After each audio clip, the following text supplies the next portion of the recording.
আমার আল্লাহ রাব্বুল আলামিন আমার আল্লাহর হাবিবকে দাওয়াত করে আমার আল্লাহর দিদারে নিয়েছেন। জোরে জোরে কি সুবহানাল্লাহ বলা যাবে না? এখন আপনারা বলেন, নবীর মেরাজটা কি স্বপ্নে না বাস্তব? আরো জোরে বলুন। আমার নবীর মেরাজ সশরীরে। আল্লাহ রাব্বুল আলামিন বলেন, সুবহানাল্লাযী আসরা বিআবদিহি লাইলাম মিনাল মাসজিদিল হারামি ইলাল মাসজিদিল আকসা আল্লাযী বারাকনা হাওলাহু লিনুরিয়াহু মিন আয়াতিনা ইন্নাহু হুয়াস সামিউল বাসীর।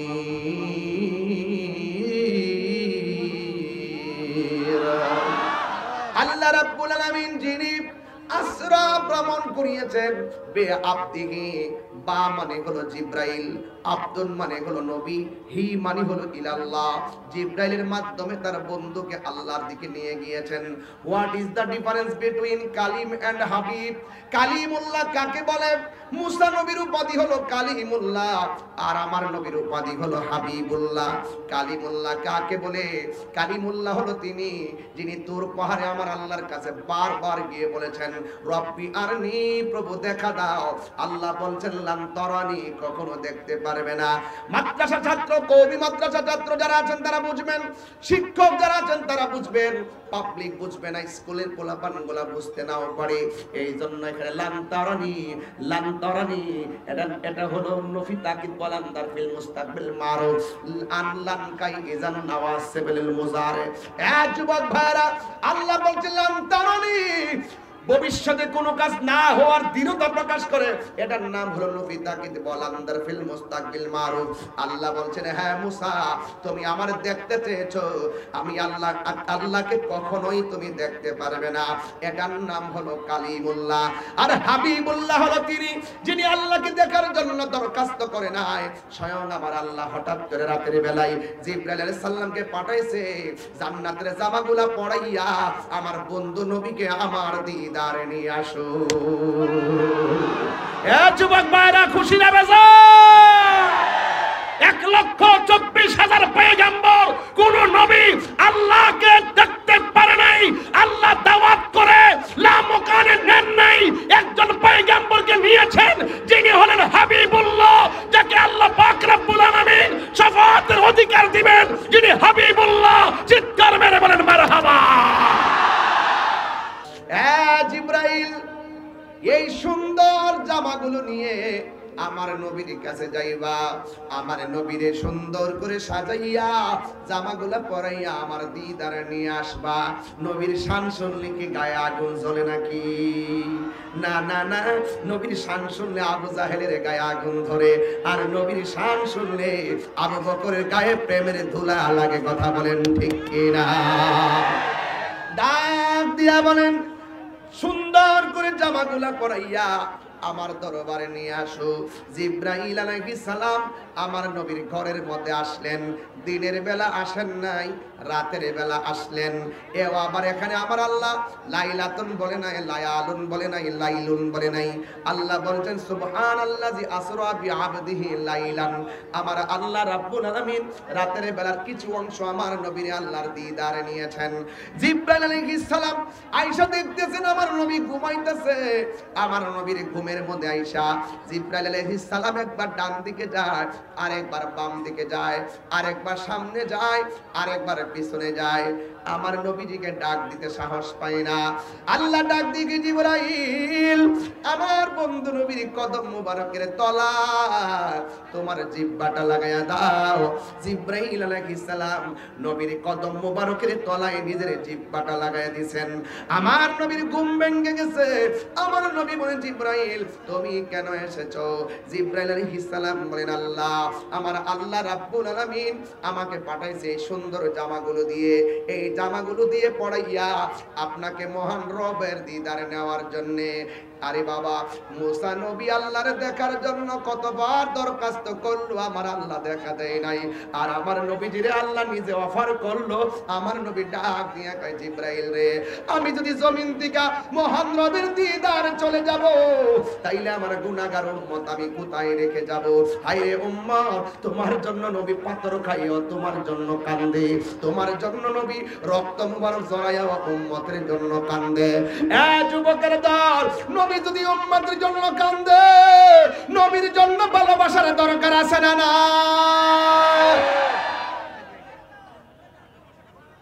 আমার নবী রহমাতুল লিল আলামিন যখন এই কথা বললেন, ও জিবরাইল, তাইলে আমি যদি চলে যাই আমার উম্মত কোথায় রেখে যাব?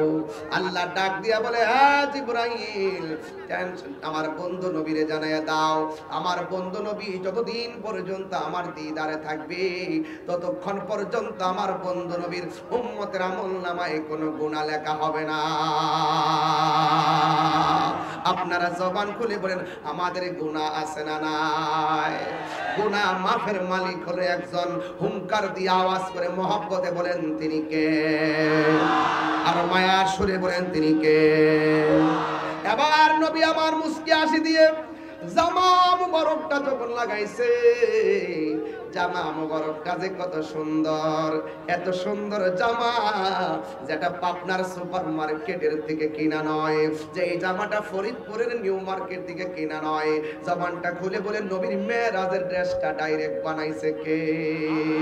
আল্লাহ যখন নবীর জামা মুবারকটা পরাইয়া রুয়ানা দিয়ে দিয়েছেন, মিনাল মাসজিদিল হারামি ইলাল মাসজিদিল আকসা, মসজিদে হারাম থেকে মসজিদ আকসার দিকে আমার নবী রওনা দিয়েছে।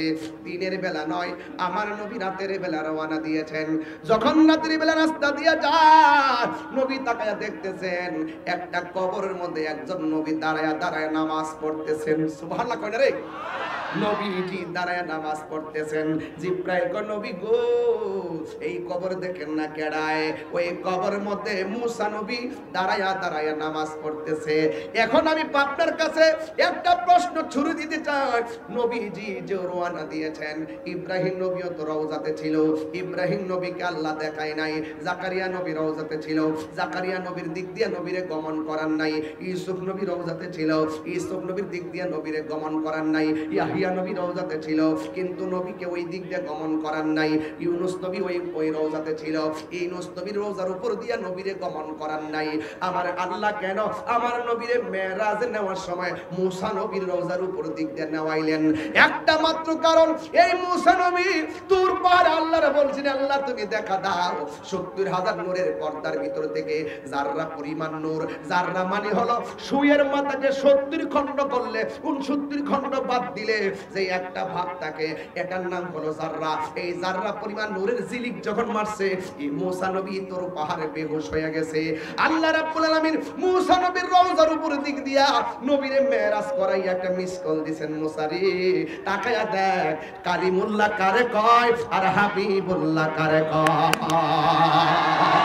দুই হাত তুলে তিনবার বলেন আল্লাহু আকবার।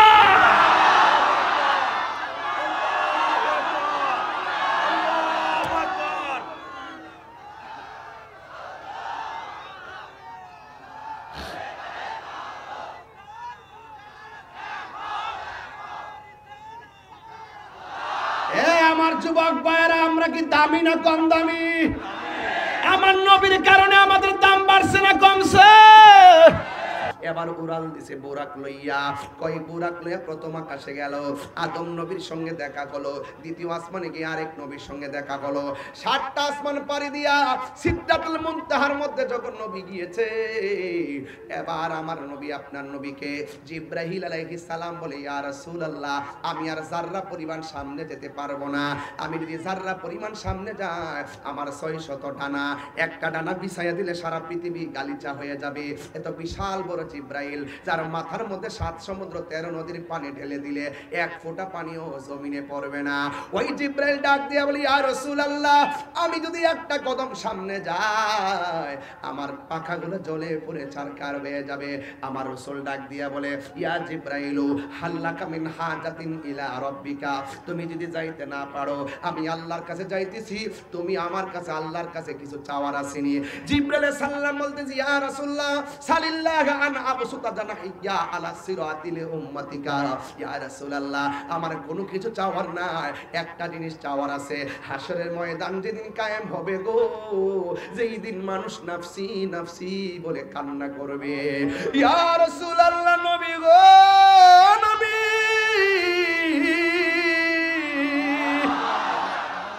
আপনি আল্লাহরে বলবেন আমার 600 ডানা পুলসিরাতের উপরে বিছাইতে পারবো কিনা। আল্লাহর হাবিব বলে, ও জিব্রাইল তুমি আমার কাছে অন্য কিছু চাইলা না, খেদমতের বিনিময়ে কিছুই চাইলা না, তোমার ডানাগুলো কেন পুলসিরাতের উপরে বিছাইয়া দিতে হবে এই কথা কেন আল্লাহর কাছে বলতে বলেছো? জিব্রাইল আলাইহিস সালাম বলেন, ইয়া রাসূলুল্লাহ ইয়া হাবিবাল্লাহ, আমি জীবনে আদম নবীর কাছে গেছি, ইব্রাহিম নবীর কাছে গেছি, এবং ইউনুস নবীর কাছে গিয়েছি, জাকারিয়া নবীর কাছে গিয়েছি, মুসা নবীর কাছে গিয়েছি, ঈসা নবীর কাছে গিয়েছি, এবার দাউদ নবীর কাছে গিয়েছি। ইয়া রাসূলুল্লাহ কাহার কাছে 60 বার, কাহার কাছে 100 বার, আর আপনি নবীর কাছে 24,000 বার। ইয়া রাসূলুল্লাহ আমি জীবনে বহুত নবীরে দেখছি উম্মতের জন্য কি করেছে, কিন্তু আপনি নবীরে আমি দেখছি পাথরের আঘাত খায়াও নবী উম্মতের জন্য আপনি কেঁদেছেন। তাইফের জমিনে তাগড়া তাগড়া যুবক আমার নবীরে পাথর মারছে, সেই নবীর বদন মুবারকে একটা মশা মাছিও বসে নাই। আমার পাবনার মা, ও মা গো ভাই বোন, পায়ের মধ্যে হাত দিয়ে বলে যায়, নবী আমার গায়ের মধ্যে পাথর দিয়া নবীরে রক্তে লাল করে হয়েছে। তাইফের জমিনের যুবকদেরকে রাসূল ডাক দিয়া বলেন, ভাই প্লিজ দয়া করে কথা বলবেন না, হে যুবক আমার নবীরে যখন পাথর মারছে, নবী ডাক দিয়ে, যুবক রে মক্কার আক্রমণের কারণে শান্তির জন্য আমি তায়েফে আইছি, তোরা যে আমার মারতেছস মক্কার মানুষে জানাইলে তারা আরো মজা করবে। জিবরাইল সাল্লাম ডাক দিয়া বলেন, সানটাকে উঠাই দেন। জিবরাইল সাল্লাম ডাক দিয়া বলেন, ইয়া রাসূলুল্লাহ নবী গো একটা বার শুধু আমার অনুমতি দেন, তায়েফের বড় বড় পাথরগুলো দিয়া কাফের গোলারে মাটির সঙ্গে মিশাইয়া ফেলি। আমার নবী বলেন, জিব্রাইল আমি তো আদম সফিউল্লাহ না, নাজিউল্লাহ না, দাউদ খলিফাতুল্লাহ না, আমি নবী যদি তোমাকে বলি অথবা আল্লাহরে বলি বদদুয়া দেয়, এদেরকে যদি মাইরা ফালাও, আমি হকের দাওয়াত দ্বীনের দাওয়াত আমি কার কাছে দিব? আমি নবী তো গজবের নবী না, আমি নবী তো রহমাতুল লিল। হে যুবক, আরে তাইফের যুবকরা নবীর দেইকা পাথর মারছে, যেই নবীর বদন মুবারকে একটা পাথরের আঘাত লাগে নাই, যেই নবীর বদন মুবারকে জিন্দেগিতে মশা মাছি বসে নাই, ওই বডির মধ্যে যেইভাবে পাথর মারছে, আমার তো মনে হয় খোলা আকাশের নিচে পাবনার মানুষ, ফরিদপুরের মানুষ যেমনে বৈশা গেছেন ১,৫০০ বছর আগে, ১,৫০০ বছর আগে তায়েফের যুবকরা নবীরে পাথর মারছে, আর ১,৫০০ বছর পরে নবীরে দেখেন নাই, নবীর শান শোনার জন্য পাগল হয়ে হা করে তাকায় রয়েছেন। আমার তো মনে হয় এই যুবকগুলোর সামনে যদি, পাবনার যুবকগুলোর সামনে যদি তায়েফের যুবকরা পাথর মারত, ওই পাথরগুলো ওই এই পাবনা ফরিদপুরের সবার বুকের মধ্যে পাথর গুলা নিয়ে নিত, মুস্তাফার বদন মুবারকে একটা পাথরের আঘাত লাগতে দিত না।